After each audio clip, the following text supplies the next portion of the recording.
Welcome back to the deep dive. Today, we are really getting into it, opening arguably the most consequential chapter of the Texas Revolution. We're talking about the Alamo, but maybe not how you usually think about it starting. We're not beginning with the final battle, the glory, or even the tragedy. No, we're starting much earlier, looking at its state, its utter failure, really, as a strategic military post back then. That's right. If you look at the sources describing the mission complex at San Antonio de Bexar in, say, late January 1836, well, the picture they paint is pretty bleak. It's a crumbling, half-empty set of buildings. Yeah, the Texians had captured it recently, but it was just so vulnerable, severely undermanned, and logistics, basically non-existent. It was, let's be frank, a huge strategic liability. So much so that General Sam Houston himself had actually considered, just demolishing it, pulling the men and cannons back east. Exactly. Abandoning the post was a serious consideration. Okay, so that's the big question right at the start, isn't it? How does this place, this broken down mission that leaders wanted to level, how does it suddenly become this incredibly powerful symbol, this icon of ultimate sacrifice and defiance? Well, that's the story we're digging into. It really starts with political chaos, essentially setting a trap. And then you have this convergence of these, well, larger-than-life figures. Their arrival just instantly changes the whole dynamic. Political chaos setting a trap. Can you unpack that a bit? Yeah. How did the politics lead to this situation at Bixar?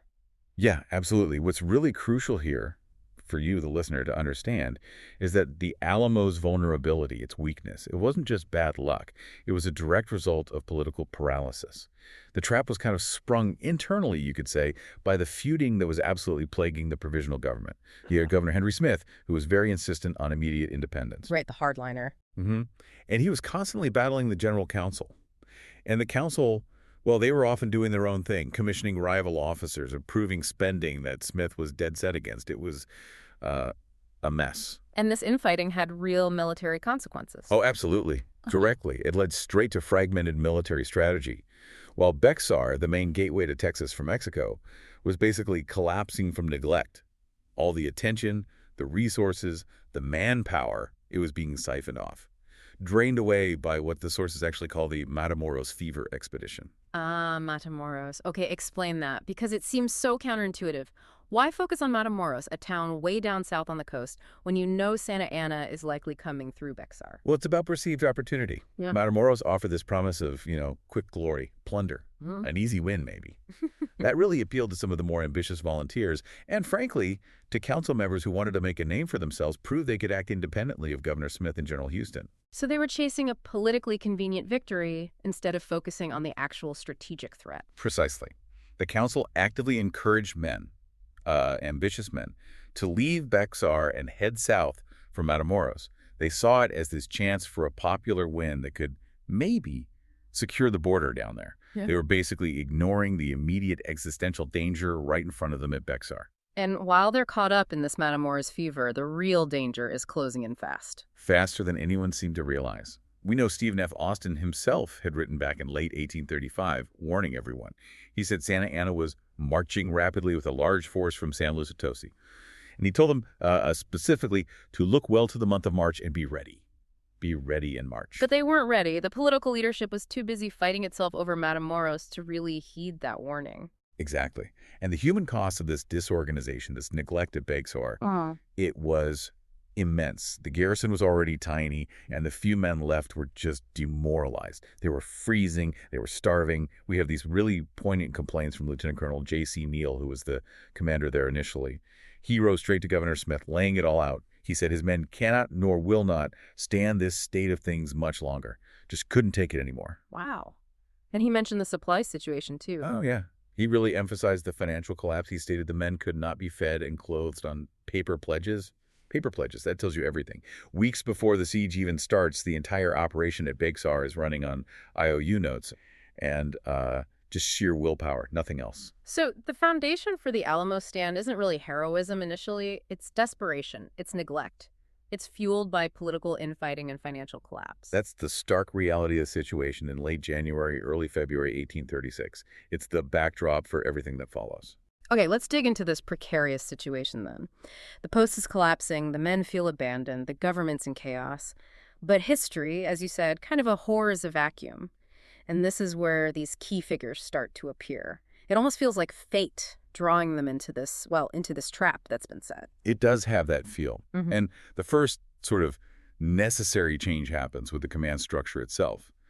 Lieutenant Colonel Neal, the commander we just mentioned, he had a family crisis, sickness at home. He was compelled to leave the post, just temporarily, but leave he did. Who takes over? Well, Neal requested William Barrett Travis to take command. Neal recognized Travis had legitimate authority, crucially, backed by Governor Smith's faction. And Neal's letter about this transition is quite telling.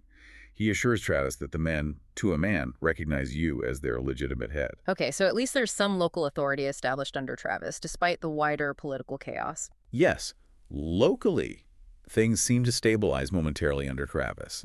But that local authority gets complicated almost immediately because you have the arrival of these non-regular forces, the volunteers, and they didn't necessarily feel bound by the provisional army hierarchy. Which brings us straight to James Bowie. Exactly. Jim Bowie, the legendary frontiersman, knife fighter, he'd arrived a bit earlier. And the sources here give us this really fascinating glimpse into the friction. Bowie had actually been sent by Sam Houston, and Houston's orders included the possibility of, well, destroying the Alamo fortifications and retreating, demolish the place. Houston's original plan. Right. But Bowie gets there, he sees the man, many of them volunteers like him, who frankly respected Bowie a lot more than some commissioned officer they didn't know, and he sees their defiance. And he just completely ignores Houston's orders. He gets inspired, apparently, to the point where the documents record him vowing that he would die in these ditches before he'd give up the Alamo. Wow.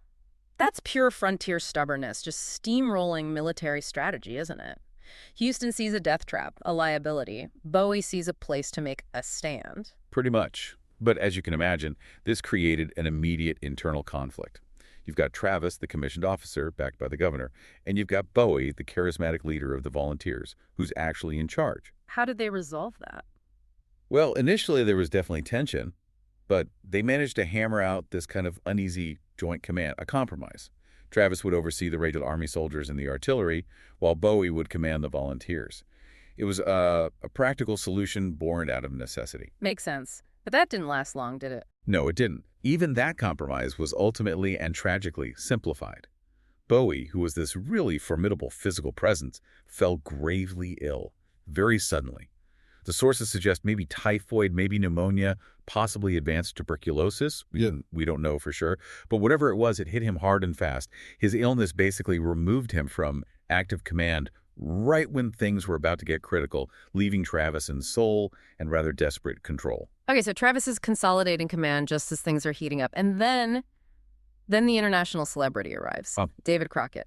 This really shifts things, doesn't it? Suddenly, it's not just a local military scrap. It's potentially global news. David Crockett, former congressman from Tennessee, world-famous frontiersman, already a legend in his own time, he arrives with his group of Tennessee volunteers, the Tennessee Mounted Volunteers. And what impact did his arrival have inside the Alamo? Oh, enormous. Almost incalculable, really. It provided this massive boost to morale in that isolated, demoralized garrison. I mean, think about it from their perspective. You feel abandoned, freezing, maybe starving, and then Davy Crockett walks in with his rifle and his volunteers ready to fight alongside you. It sends a powerful message. A huge message. It signals to everyone inside, and maybe more importantly to the outside world, that this isn't just some doomed, localized skirmish. This Texas cause is something worth noticing, something that even a figure like Crockett believes in enough to risk his life for. He brought fighters, yes, but he also brought, well, recognition. Star power, if you will. So you have this convergence: Travis, the duty-bound officer, Bowie, the fierce frontiersman, now sidelined, and Crockett, the global icon, all drawn to this crumbling mission. But even with Crockett boosting morale, the physical place itself, it was still a huge problem. A massive problem. The fortification challenge was immense.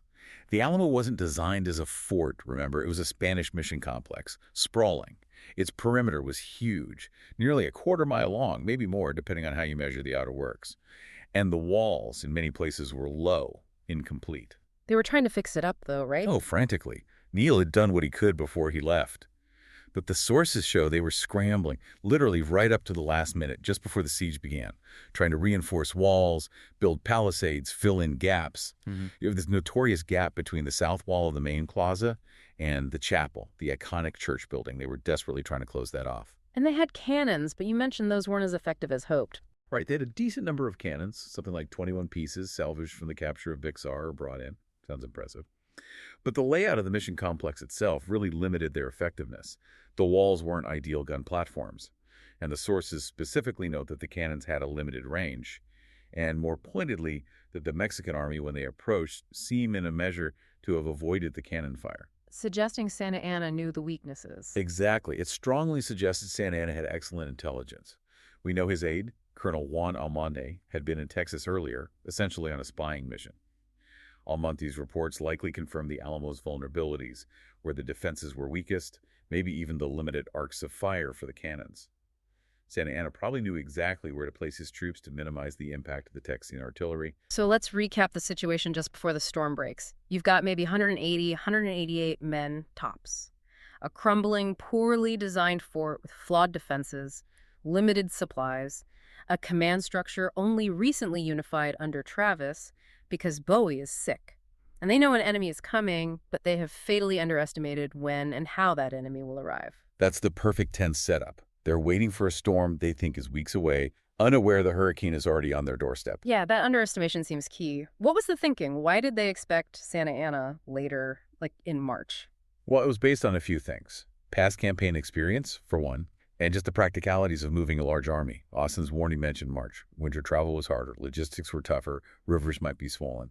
The general thinking was Santa Anna would wait for better weather, probably aiming for a spring offensive starting in March. They believed they had this crucial window, maybe another 3-4 weeks, time to gather supplies, maybe get more reinforcements to Bixar. A window that proved completely illusory. Absolutely fatal, because Santa Anna wasn't playing by their expected timetable or even the usual seasonal rules. He was on a mission. He'd been marching his army incredibly rapidly, pushing them hard from San Luis Potosi. He was determined to crush this rebellion with overwhelming force and, frankly, with a brutal speed and prejudice.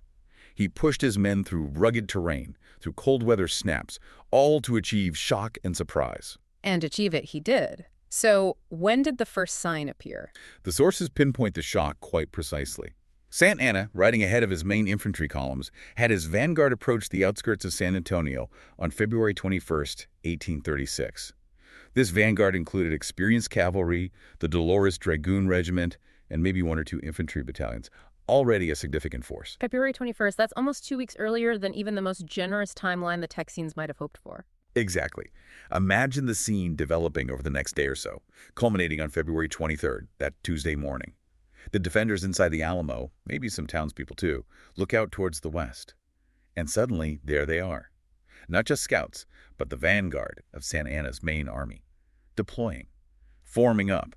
A massive, organized military force appearing seemingly out of nowhere on the horizon. The shock must have been immense. Disbelief, then terror. Total shock, absolutely. Yeah. Followed by instantaneous panic and just a frantic scramble. People in the town running for cover. The Texian garrison scattered around Bexar, maybe some in town, some working outside the walls, suddenly rushing to get inside the sprawling, only partially fortified Alamo walls. This wasn't some orderly, planned withdrawal into a prepared position. It was a desperate reaction. Get inside the walls now? Santa Anna had achieved complete strategic surprise. And the sheer difference in numbers must have been terrifyingly obvious right away. Oh, absolutely. We mentioned the final Texian count, maybe around 188 after that small reinforcement gets in later. 188 men. And outside, thousands of Mexican soldiers. The exact numbers Santa Anna brought to Bixar are debated by historians, but reliable estimates suggest he had several thousand immediately available for the siege, maybe 3,000 to 5,000 initially investing the fort, with more arriving. Part of a larger army of perhaps 6,000 or more on the overall campaign trail. It's not just outnumbered, it's overwhelmingly, hopelessly outnumbered. It's not meant to be a fair fight. This is an investment. Santa Anna's goal isn't just to take back Bexar, it's to make an example, to utterly crush the rebellion in its spirit. Remember his perspective. He wasn't negotiating with equals or respecting constitutional arguments Texas was making. He viewed these men as foreign adventurers, pirates, rebels against the legitimate, centralized government of Mexico that he represented. His policy was punitive. Chastisement, not reconciliation. And he wasted no time in making that policy chillingly clear to the men now trapped inside those crumbling walls. No time at all. The physical siege was beginning, but the psychological warfare started immediately. Okay, so February 23rd, the Mexican army arrives, the Texians scramble inside the Alamo, the siege officially begins. What happens right then? Is there an immediate attack? No, not a major assault on that first day. The sources are pretty clear about that.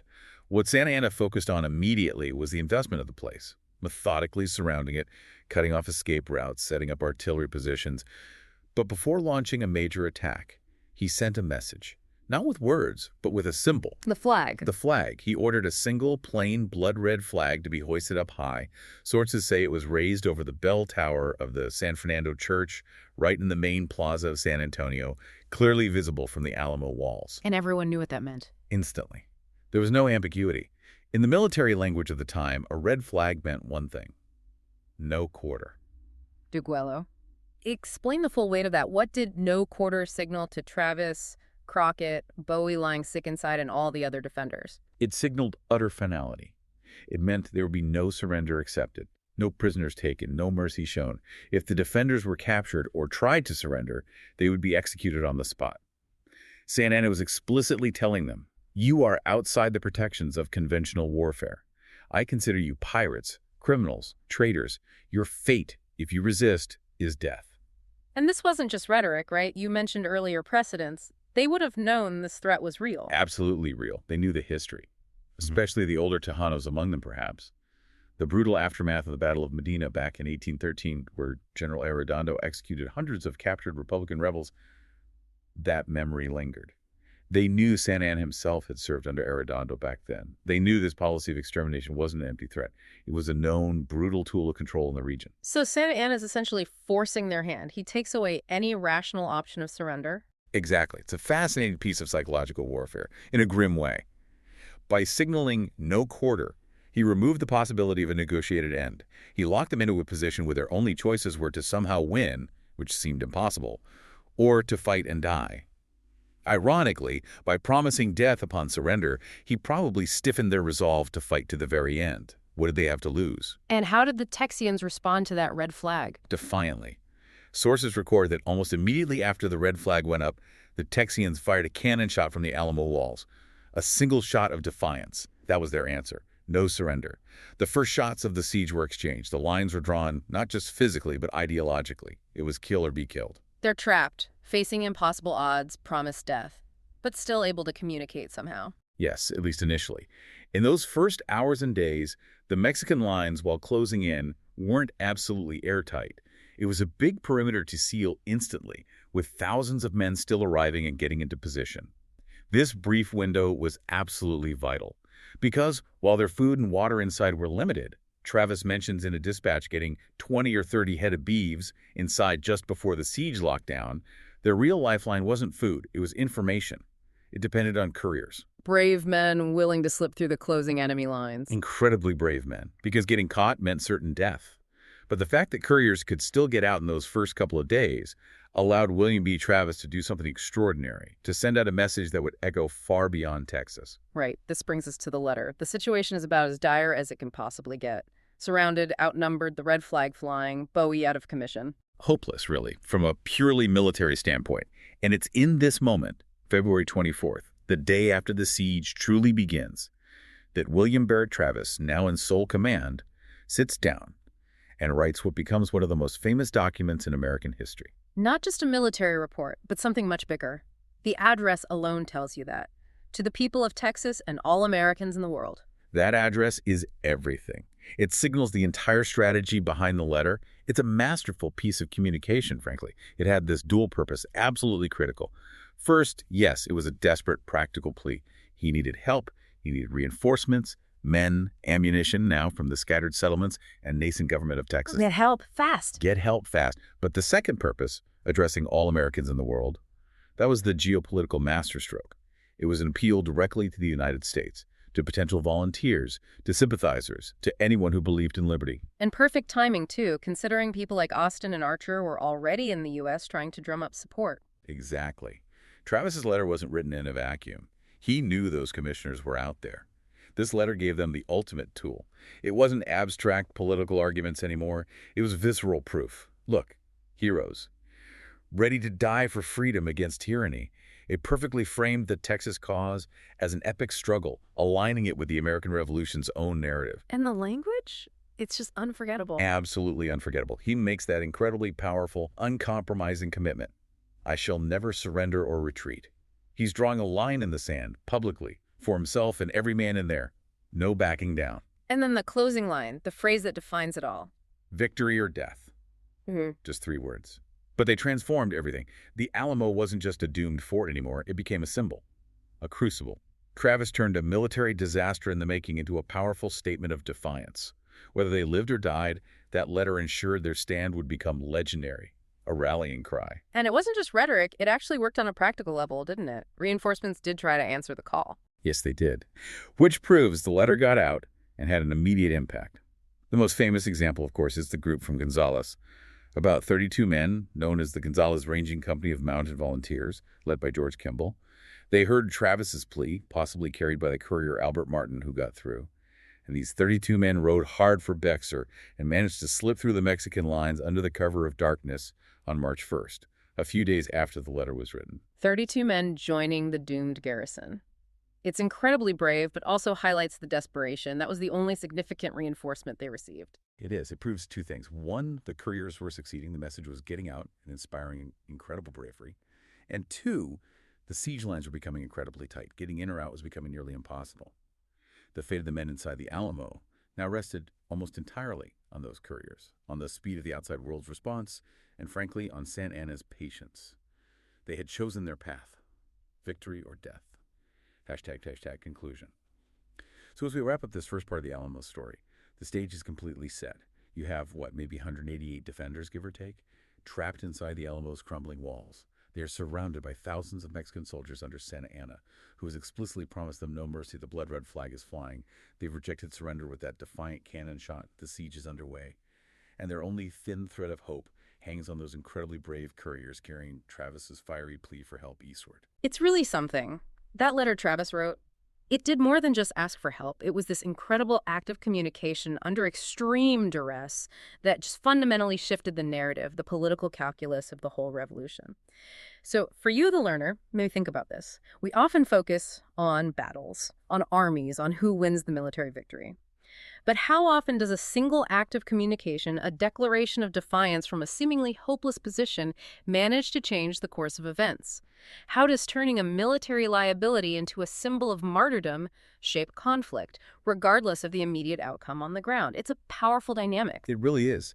That letter ensured the Alamo wouldn't just be a footnote, win or lose. And the defenders now face the grim reality of that choice. For the next 12 agonizing days, they would hold out, facing constant bombardment, dwindling supplies, their eyes scanning the horizon, praying for help that mostly wouldn't come. Inside those walls they dug in, strengthened their resolve. Outside, Santa Anna massed his forces, preparing for the final, inevitable assault. Next time, on The Deep Dive, those final 12 days, and the bloody fall of the Alamo.